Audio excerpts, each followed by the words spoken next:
edition of the Finance Business Partners Meet and Chat session. So today's topic is the impact of fiscal policies on the Nigerian economy, the role of tax reforms. So just to mention a few bits about the Finance Business Partners. The Finance Business Partners is a community of finance professionals who are committed to changing the narrative of the profession. We pride ourselves as a reliable support network for the career advancement of our community members. So we have a number of professionals, chartered accountants, students, graduates, and a number of people on our different platforms. We have over 5,000 subscribers on our different online platforms. So on a monthly basis, we host these sessions where we invite professionals to intimate our community members on trends that are ongoing in the industry so everyone can be aware and make informed decisions.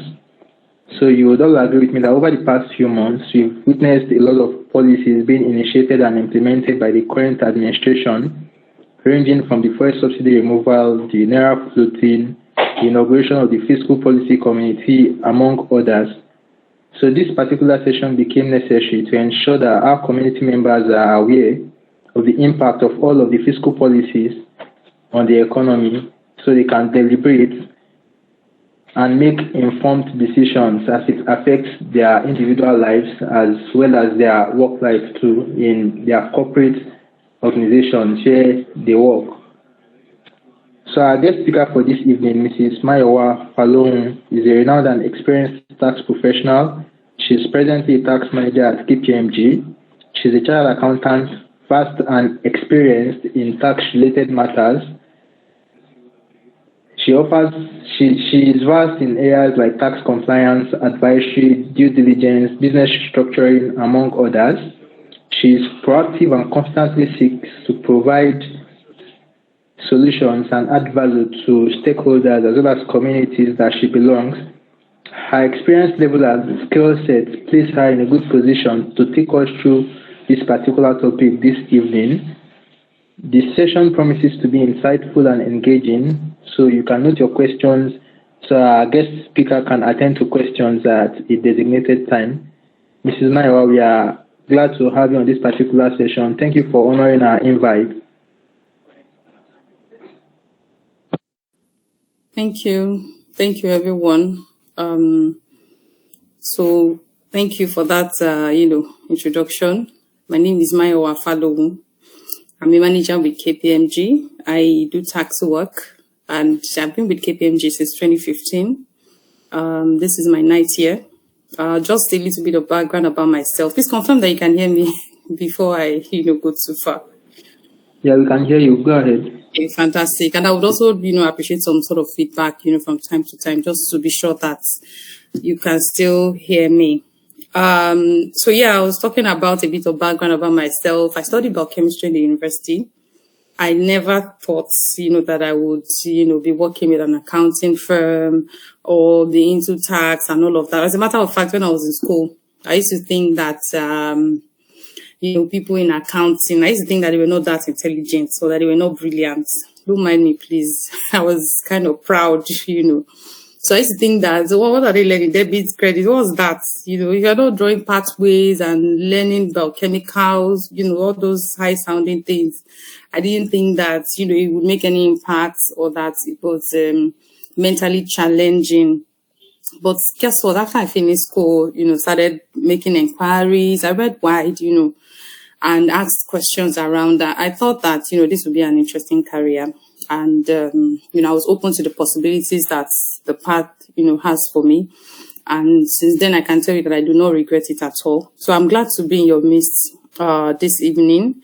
I am married with 2 kids. I just thought to, provide a brief background about myself before we get into the business of the day. So I will try to share my screen now. I have a slide that I have prepared. Just give me a second. You can please let me know if you can see my slide. Yeah, we can see your screen now. Okay, all right. Thank you very much.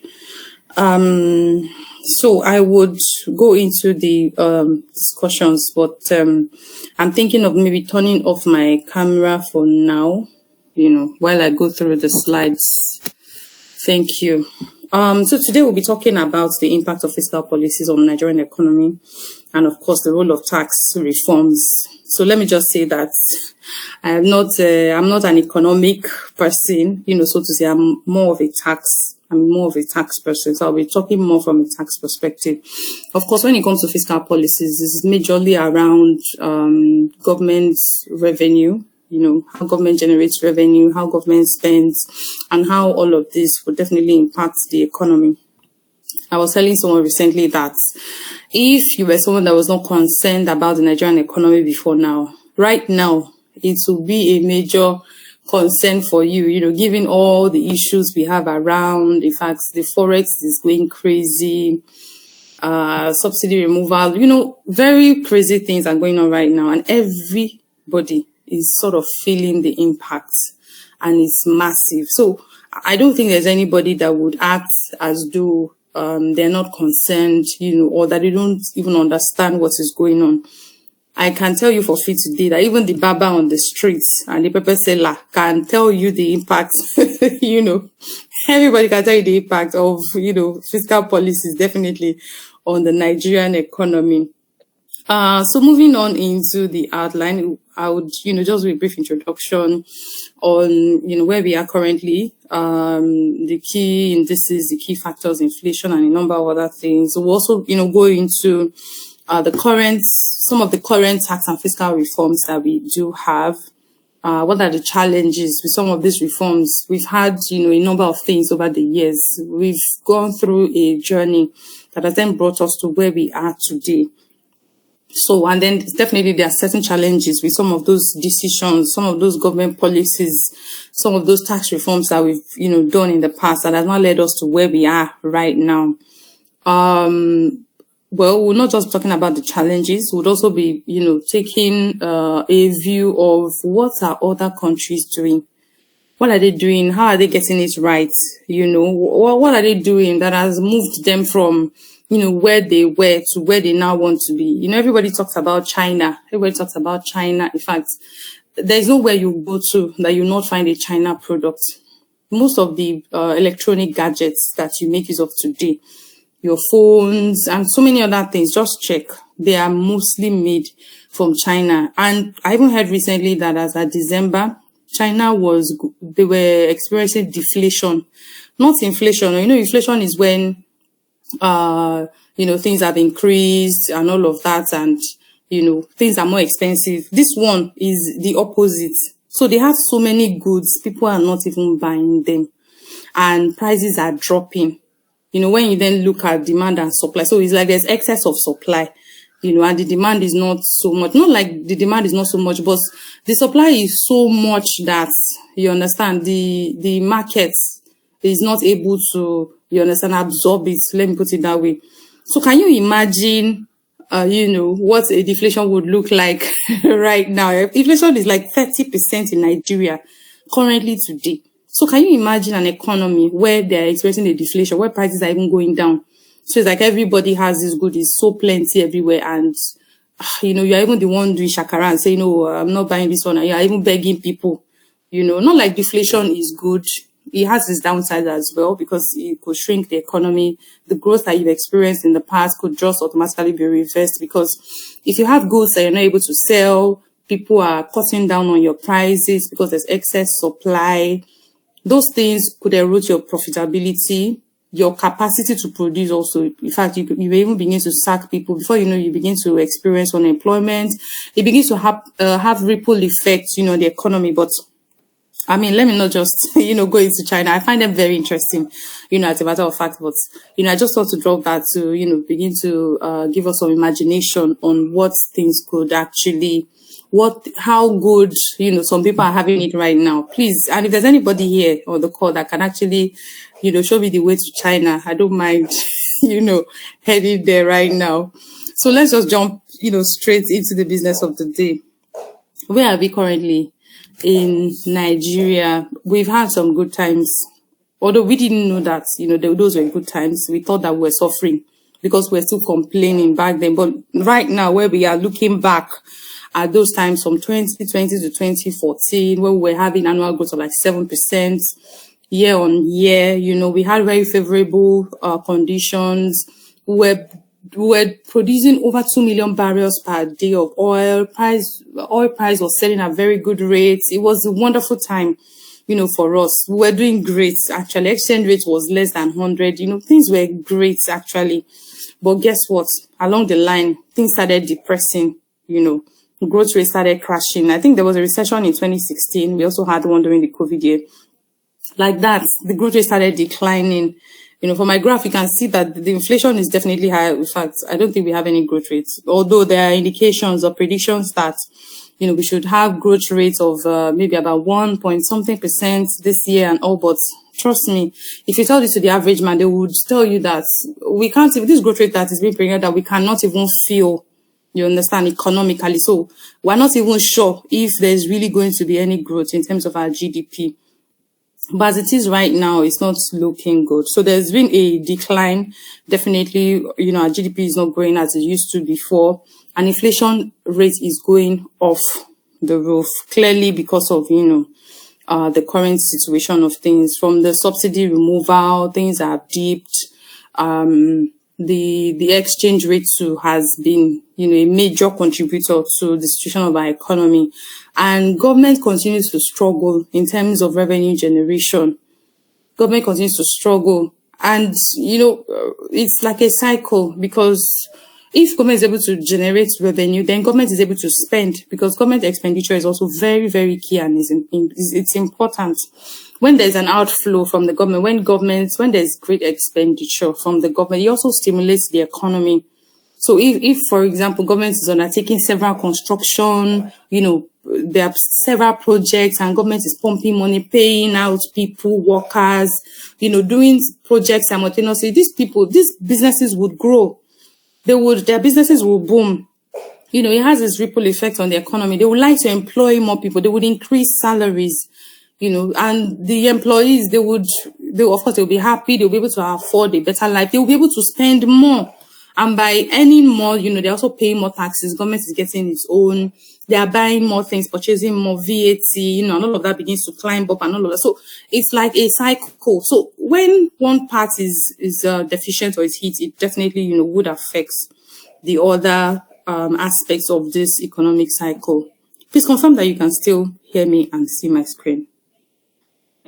Yes, ma'am, I can hear you and can see your screen. Okay, thank you. That was important, just in case, I was talking to myself. Thank you. So where are we in terms of tax to GDP currently? In Nigeria, tax to GDP as of 2021, based on the statistics that is available, is about 10%. And if you look at the map I have here, let me try to increase so that you guys can see better. Okay. You'll see countries that normally when you even hear about them, well, I'm not trying to be proud. Of course, I'm a proud Nigerian. I'm not trying to say, oh, we are proud or something, but of course, we call ourselves the giants of Africa. But then when you now hear that countries like Kenya, you understand, countries like Kenya, countries like, some countries, Lesotho, imagine, you understand, you're asking yourself, please, Nigeria, what's going on? These people have, very fantastic tax to GDP ratio than us. Ours is embarrassing. Imagine Nigeria is being categorized with the likes of Kazakhstan, Sri Lanka. It's quite unfortunate. Let me just put it that way. It's quite unfortunate that this is where we have found ourselves. But we are hopeful that I know that everyone on this call, we are leaders, and in our own little way, we're also contributing our own parts to the economy. But I also know that in a matter of years, we would also find ourselves in strategic places where, decisions are being made, policies are being, issued, things that relate to the economy where you can have a direct input.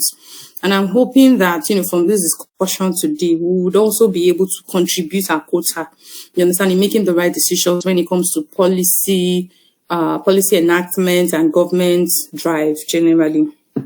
But right now, yes, of course, we're not in a very good place, but at least the new government is sort of concerned and is striving to ensure that this changes. Currently, the new government has a target of at least 80% GDP, which is great. And of course, they've even inaugurated a fiscal reforms and tax policy, committee to ensure that we are able to, to get there. Their projections, that I spoke about, okay, it's even like 3.4, but hey, guess what? With all that has now happened, even since the beginning of this year, last week, Naira dropped 3 times just in 1 week. And I mean, this thing is, like I said, it's like a cycle. It's an economic cycle. It has its ripple effect. Beyond, the actual things that happen. So when economic things happen like this, they actually send a message. There's something they call signaling. It sends a message across to people.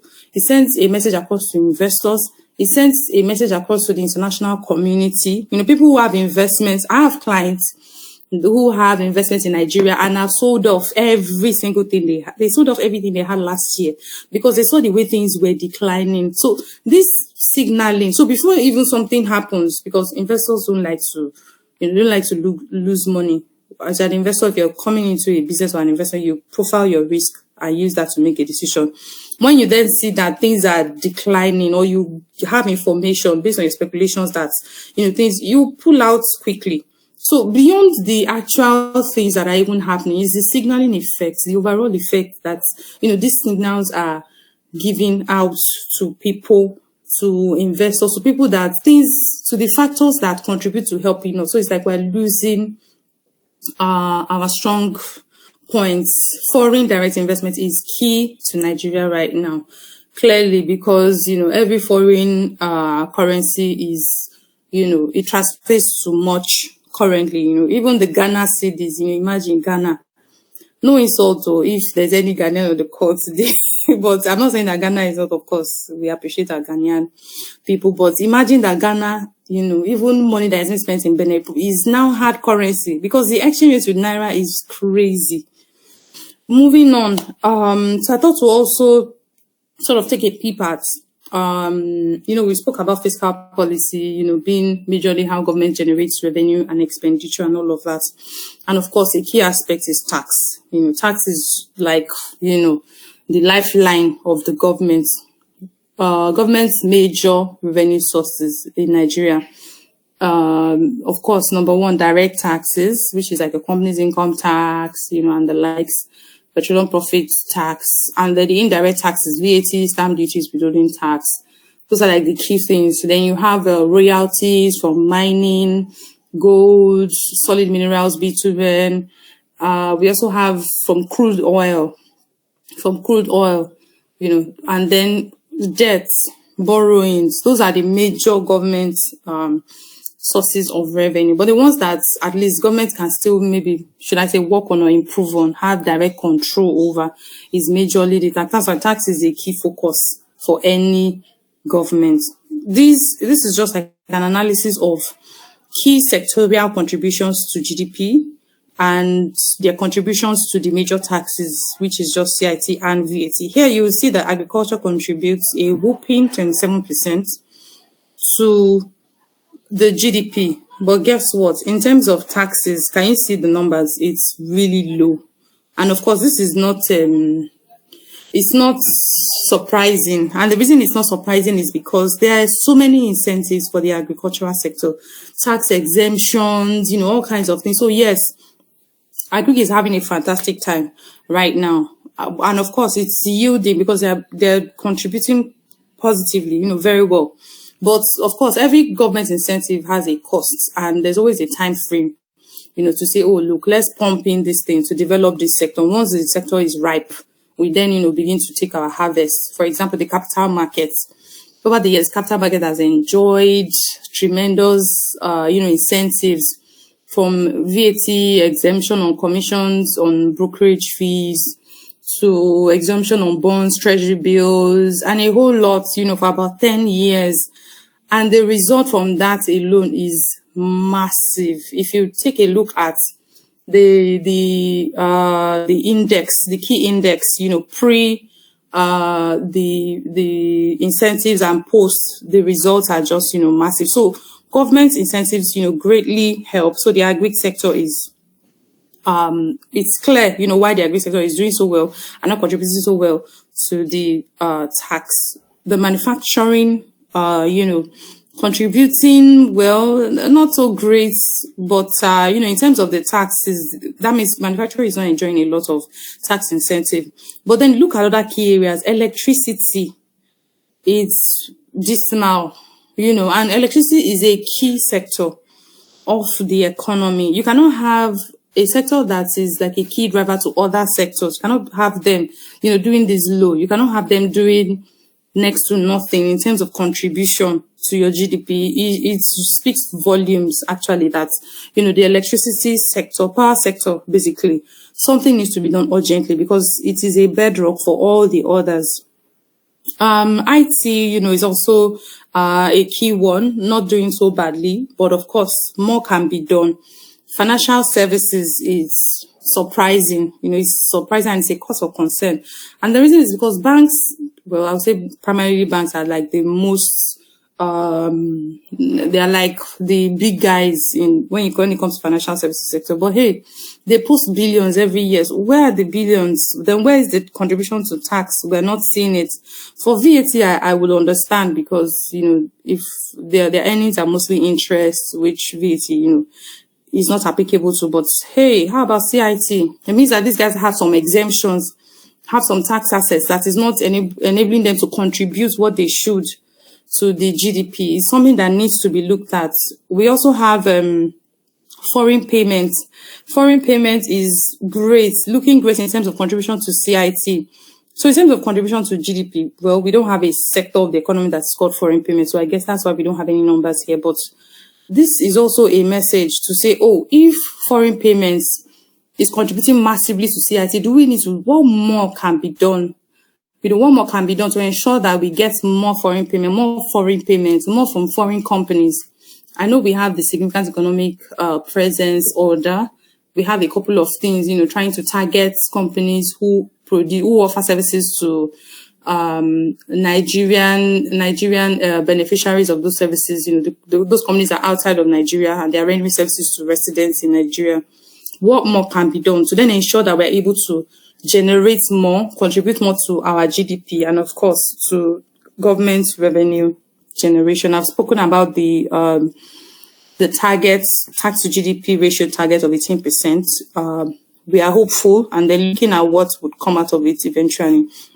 These are also some of the things that government has done. Inauguration of the Fiscal Policy Committee on Tax Reforms. There were also some things around lifting of restriction on, there were some first-degree items that were banned.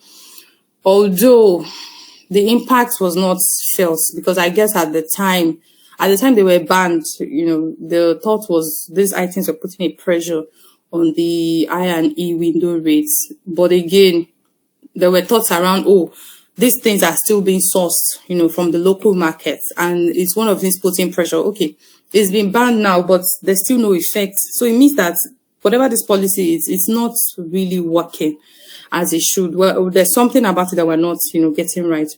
We've spoken about removal of the fuel subsidy. This is something that was meant to free up, revenue for the government. But hey, where are we today? Oil price has more than doubled, which has also affected, all the sectors of the economy. So it's like they are piling up pressure upon pressure, So, and it's not really nice. Let me just put it that way. And I'm sure we've heard, of some companies who have, made the decision to say, look, we just have to exit Nigeria now. We don't mind producing from Ghana and then importing and then exporting, to Nigeria, but we cannot survive. We cannot take the economic hit anymore.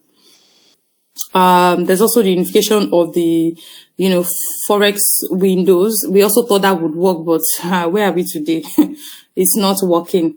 There have also been introduction of trade policies, to promote trade. Where are we on all of these things? We have very nice policies. We have wonderful things that have been proposed, that have been passed, that have been issued. But hey, where are we? And that's why we need to, in any way we can, support the presidential committee. They have a lot of bright ideas, but again, knowing our history and our attitude to policies and driving change, driving things, the political will to see things through and cause a change, it's most times it's usually not there. So you may have great ideas, wonderful things on paper, but hey, guess what? How are we able to deliver it? That's what really matters. We've had, a lot of other things. I mean, they're all on the slides. One of the really notable things that we've also had in the past is the Finance Act, which the past administration was very keen on, which is very, very, very, very impressive. In fact, that Finance Act was so significant that it impacted a lot of things, including things around the significant economic presence, taxation of non-resident companies. That has also increased, the revenue flow for governments. Fantastic. Things around stamp duties, EMTL too. Very fantastic things that have now. So because of this, EMTL, because of this EMTL levy, the tax revenue has significantly increased for governments by, I can't remember the statistics now, but it's whooping. In fact, EMTL or stamp duty is like the next gold mine in Nigeria currently.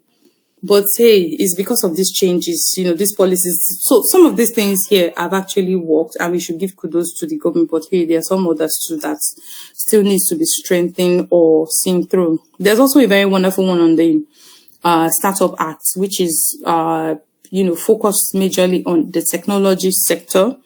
But in terms of implementation, this hasn't really seen the light of day. So it's something that, we're so hopeful and looking forward to the yield from it. Moving on, we all know that, the bedrock of fiscal policies, tax reforms, the end game, is economic growth, inflation control, ensuring stability, economically, socially as well. Everyone, we can all feel the impact in terms of spending, in terms of, what you're able to purchase, your ability to buy, something. I remember one of my senior managers or was a director saying that so many years ago in Nigeria, they were not earning as much as, right now. That is, you don't have as much naira as you have now. But back then, you could actually buy a brand new car. It was easy for you to buy a brand new car. It was easy for you to buy a Tokumbo car. But right now, you have more naira. So meaning, okay, maybe salaries have increased over the years, you're earning more. But you are not able to afford those things that you could afford 10 years back. Why? It's all inflation and the gap that this Forex, impact has created. So it's important, like I said, this is just like the bedrock of the economy. It's important to really get it right, in terms of fiscal policies, tax reforms that can stimulate the economy, that can put across the right signals, and ensure that government is able to achieve its objectives. So these are, just some more tax and fiscal policy measures, that have been put in place in the past. We have things around technology on tax administration digitalization, which is very impressive. So I know that in the past, the FRS had tried this before, but it didn't work out on another platform. But I think sometimes in 2020, was it 2020 or 2021? I think it was 2021. The tax promax, came, and it's been very fantastic. But there's more that still needs to be done, in terms of, because it's nice, to automate things. For example, your TCC now is, just go there, you can generate it and all of that. But when you have issues, guess what? You still have to go physically to the tax authorities to follow up. So please, what kind of automation is, really is that? We have things around automated tax administration system, which is getting real-time, on-time information from companies. So essentially, FRS will be plugged directly to the company's database. And as they're making their trades, getting their revenue, the FRS is also getting the data. This is something that is currently ongoing in so many countries. I think Egypt, Rwanda, and a couple of other countries already do this. Even the UK, yes, they already do this on VAT. Such that, at the end of the day, tax audits, back and forth is reduced, because if the FRS is getting information real time as you're making your trades or revenue. So before you even file your VAT, they already know how much you are owing. They already know what you're expected to file. They have all the data, they have everything. They have live access to your system. I know it sounds scary. It sounds scary to most people in the finance function and all that, but the process has started. I know some more sectors, are more on track than others. For example, the financial services sector, they are still, at the early phase of it, but that's the end game, at the end of the day. We also have things on, things that have been issued in the past on import prohibition lists, ensuring that only goods originating from ECOWAS, member states, are permitted. But to what extent have these are good stuff, we have to acknowledge these are good stuff, but to what extent have they really been enforced? We also have excise duty on tobacco, alcoholic beverages, and a couple of other, fiscal measures that have been put in place. These are all fantastic things. There are things on broadening the tax network. Okay, I already spoke about the ENTL, taxation of digital assets. This happened just Finance Act 2023. It's also great to ensure that, prior to now, cryptocurrencies and all those kind of digital assets, they were not really recognized within the regulatory framework in Nigeria. But we've seen some changes now. At least there was a recent, policy statement from the CBN saying that, it's fine. They would issue a framework to guide the trades and all of that. That wasn't the case before. And then there's also, tax. The government has also, put forward a tax amendment to say, oh, this is how these people should be taxed. Because guess what? Before that came to be, these people were doing business. They were making their money, but they are not captured in the system. They are not able to give back to the economy because you decided to block them out. So it's like, these guys are existing. They are transacting. They are making money from the economy, but you are pretending as if they are not there. You don't want to recognize them. You ban them, but they are making money from the economy that way. So you are the one losing. So it's government that is losing. Government is losing revenue. But now that you decide to recognize them and, put them within a particular framework, you can monitor their activities. You can make tax revenue, from them. The people coming on board as well, you can also, so you can make tax revenue from the company itself, from its profits. Then the people who are trading on those platforms, the profits they're also making as individuals can also be taxed as well. So you have access to a whole lot of information that, government didn't have prior to this amendment. So that's fantastic move. Okay, I already spoke about the non-resident, and there's a designated office for non-resident taxation. There were really fantastic stuff on taxation of non-residents. For example, CGT on disposal of shares, which had been exempt in the past. It's fantastic that I know investors don't like this. Forgive me if you are one of them on the call, but it's great because, like I said, the capital markets had enjoyed wonderful incentives. Imagine shares have not been taxed in Nigeria. Sorry, there's a bit of. Is anyone saying anything? Yes, ma'am. I can see your screen.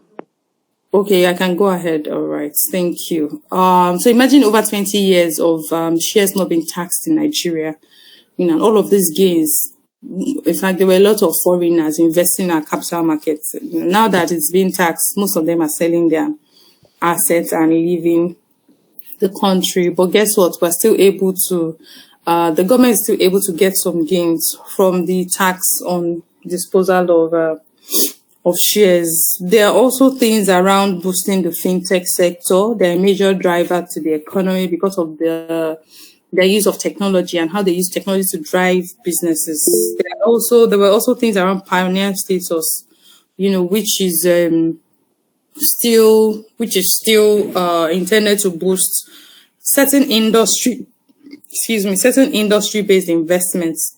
These are very, very, very, very important things. From the fiscal perspective too, we also have things from PEBEC, temporary removal of VAT on diesel. These are all really great things. Import prohibition list, reduce import duty, and a number of things which are quite great. Now, what are some of those challenges that we have seen over the years when it comes to these reforms? Number one on the list is fiscal indiscipline and inconsistency. Now, what do I mean? We borrow a lot, like other countries. Other countries borrow a lot as well. The US, UK, they have huge borrowings, but somehow we're not able to maintain such discipline that ensures that whatever borrowing we have, we're able to channel it effectively into the economy to get the results that we need. So when you borrow, I know some of us do business here. When you borrow, you're like taking a dip, but whatever you've borrowed for, if you don't channel it properly, it stimulates the economy properly, it yields more output, it yields more output, it stimulates the economy properly, there are more jobs, there's more employment, people earn more stuff, people are investing and yielding profit, and you're able to tax the employment income, you're able to tax the profit from investments. That way, it's having a ripple effect. Paying back those debts would not or should not be an issue, because it's like you're running an investment. You put it in, it comes out the other way. But guess what? We've not had the fiscal discipline to really pull this through. Then inconsistency in our policies as well. It's kind of an issue. We have fiscal leakages and corruption is a major problem. It's a big problem for us in Nigeria, and it's one of the things that, as future leaders, we should, be able to look into. We're trusting that, each and every one of us here, by the time we get there, we would be able to speak up, and ensure that any form of leakage or corruption is silenced. For example, from a tax perspective, there are some tax officials who, after determining what you should pay as tax liabilities. Maybe, for example, you're supposed to pay 15 million as tax liabilities. But because of the selfishness and the greed, because of the corruption, these guys will just settle and say, okay, don't worry, pay me 10 million and then pay government 10 million. Essentially, government has lost 30 million. So this is what a lot of, these officials are doing. And technology has a part to play in this as well, because if there was, if all of this was tied technologically, you determine the liability, everything is on a platform, 50 million, at the end of the day, the person is paying 10. Why is the person paying 10? How do we justify why the person, there has to be a matching, concept there. So corruption is a major. Now, if as a country we borrow money that was supposed to put back into the economy, create jobs, maybe set up a train, or do, just invest in stuff that maybe you would have to employ people, pay them salaries. These people, they are working, people are paying for the services, and you're able to recoup back this money in real time. Now, if you take this borrowing and then let's say 50% of the money is embezzled, and it's just kept in the coffers of some high and mighty, how would this money impact the economy? It definitely would not be able to impact, because it's just in the pocket of a few. But if you allow these monies flow, it stimulates generally, it has a ripple effect. It's going to come back, in another fold. So, it just looks like what is also happening to the dollar right now. People are hoarding it. People are hoarding the dollars. And our economy is stifled. Things are hard. But if you allow this dollar to flow, it will free up a lot of things. You see, once there's supply and demand, once supply is, is in excess, automatically the pressure drops. It's pressure that causes pressure of supply and demand. That's what really makes prices go up. So this is, one of the major challenges. We have a lot of fantastic policies that have been issued in the past, but hey, corruption, leakage is a very big problem. We also have things around lack of robust database. Yeah, this is also one of the major issues as well. So we have so many government agencies working in silos. Although I know that government agencies collaborate. I know that one very well. They collaborate with certain extent. SEC, CBN, NICOM, and maybe a host of others, NCC and the likes. They collaboration, information and all that. But to what extent? Now, revenue generation for governments, which is the fiscal, policies. How is government able to generate revenue? Largely depends on tax. You don't know your people. How many taxpayers, how many people, are in the country? How many people are within the age range of, working class? How many people are paying their taxes? Have they been paying properly? If you dispose a property now, today, will government know about it? Talk more of earning the capital gain on the disposal of that property. They wouldn't know. You wouldn't pay and you will get away with it. Why? Because they don't even know you in the first place. They don't even know you exist. They don't even know the property exists in the first place. So database is information management system, very key to revenue generation, to strategic fiscal policies. This is one of our major challenge. And when it comes to government, agencies working together, database is one of the key things. So, for example, now we have this NIMC, has been registered for NIN. We also have BVN and all of that.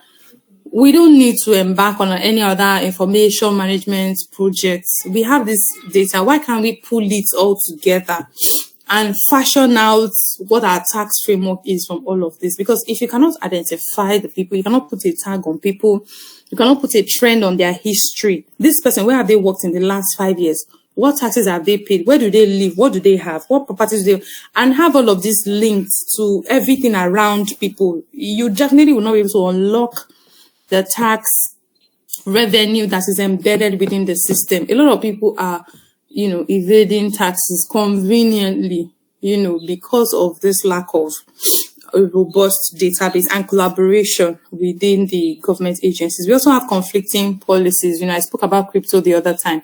Some years ago, SEC issued a regulation, issued a framework for cryptocurrency, people in cryptocurrency business, digital assets to register their business with SEC.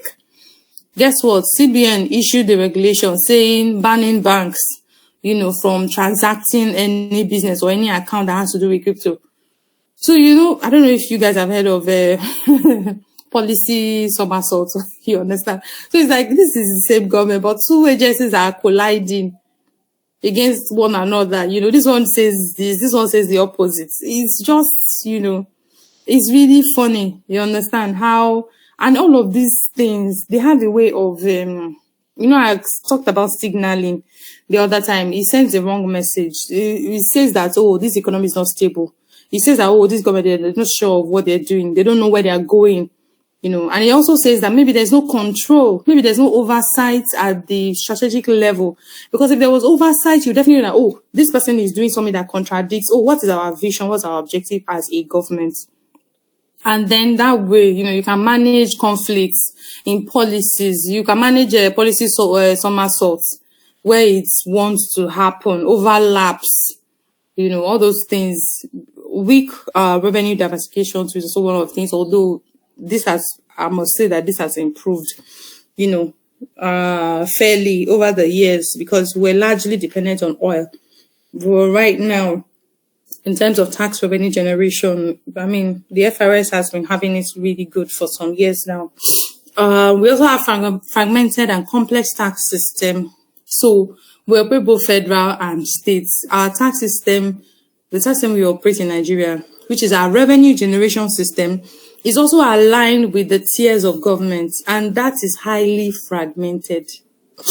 Now, we have the Federal Inland Revenue Service. We now have 36 states and the FCC. So it's like we have 37 tax authorities. They are all different. So I know that we would say, for personal income tax, it's just the personal income. Yes, it's just the personal income tax, but in terms of interpretation, in terms of other local laws enacted in each state, is different from, what is being done in other states too. I've had experiences where some states, I won't mention some states now because I know people from that state may be on the court today, so it doesn't look like I'm insulting your governor. Those states, they don't hear grammar, they don't hear English. If you like, write letter and quote the section of the law that this is, you are assessing this company's so tax, this is what the law says about it. They will tell you point blank that, see, this letter you're writing, we don't care. We're not interested in your grammar. We're not interested in the provisions of the law you are quoting. We only need money. Just pay us. Just pay us this. So it's like everybody is just running their show. And that's not how to run an effective tax system, because there will definitely be leakages when it's so fragmented. This one is doing this one is doing that. So you come to audit me as a company. FRS comes to audit me. And then you ask me that, oh, did I pay personal income tax on my employees? I will tell you yes. You ask me for withholding tax, I'll tell you to go and meet the states that I have paid to them. When the state comes tomorrow too, they ask me, oh, did you pay your, I will say yes, I've paid. They'll ask me for withholding tax, I'll say I paid to the federal. Meanwhile, I didn't pay to, I told federal that I paid to state, I didn't pay. I told state I paid to federal, I didn't pay. So a fragmented system, it creates, gaps. It gives room for overlap. It also chokes people. It's very burdensome, because, for example, if you're like a company, for example, banks who operate in all the 36 states and FCT, so they are faced with, they are faced with the federal, but every state is dragging them as well. Every state most of the banks in Nigeria are headquartered in Lagos. The Lagos state government is dragging them. Anambra is dragging them. Kogi is dragging them. Bauchi, they are pulling them, threatening them to close their branches. And everyone is coming up with different kinds of things. It's, these banks or these companies, they are not set up to pay tax. They are set up to do business first. So, but it's like tax has now become the primary business because of all this fragmentation and aggressive drive from the authorities. Please confirm that you can still hear me and see my screen.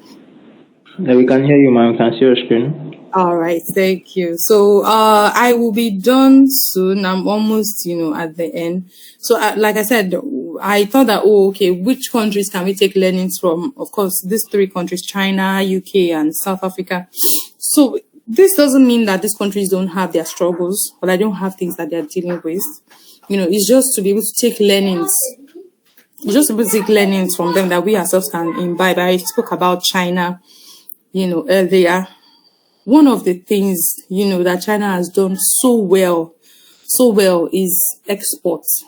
Trade exports is one of the key. Trade exports and foreign investments. Those are like the two key things that China has done and done so well. I spoke about it earlier. There is nowhere you go to that you will not find China products. Initially, say, it's Chinko. This Chinko is China. But hey, they've improved. At least you start from somewhere, and they target mostly exports. I actually read that the Chinese government, I read that they have some sectors that they shield deliberately. The sectors that are key drivers of their economy, production, manufacturing, they shield them themselves. They are state-owned sectors. So it's the government that is driving those sectors personally. They rarely allow private players come into those because they have a target and they want to use those sectors of the economy to drive the economy. But guess what? They are doing it. Do you know the World Bank acknowledged that China is the fastest growing economies in the world, in the history of the world? They are growing at an alarming rate. Why? Because they've just, discovered these key things that work for them. So their industry policy is fantastic. They also do, subsidies, tax incentives and all of that, but the policy direction is clear. Things on technology, manufacturing is like prime for them, number one. Renewable energy is also, key points. Key policies, agric, infrastructure, investment, social welfare. Those are like key things they don't joke with. They also, majorly, accelerate transformation, use of technology, and then the medium and small enterprises. In fact, I would include the nano, small, medium enterprises. They don't ignore them. In Nigeria, nobody is paying attention to these people. So I know that for the SMEs, a lot of them don't fall under the company cadre in terms of they may not be registered company, they may just be business name and all that. But the state's looking into them. Is there any incentive for them? There's nothing for them as far as I'm concerned or as far as I see. So we need to pay attention because these guys are the key drivers of the economy. They're the ones that spread to the length and breadth of the nation. They may not be so big and they may not be commanding huge turnovers like the big companies, but hey, these guys are very, very central. Because guess what?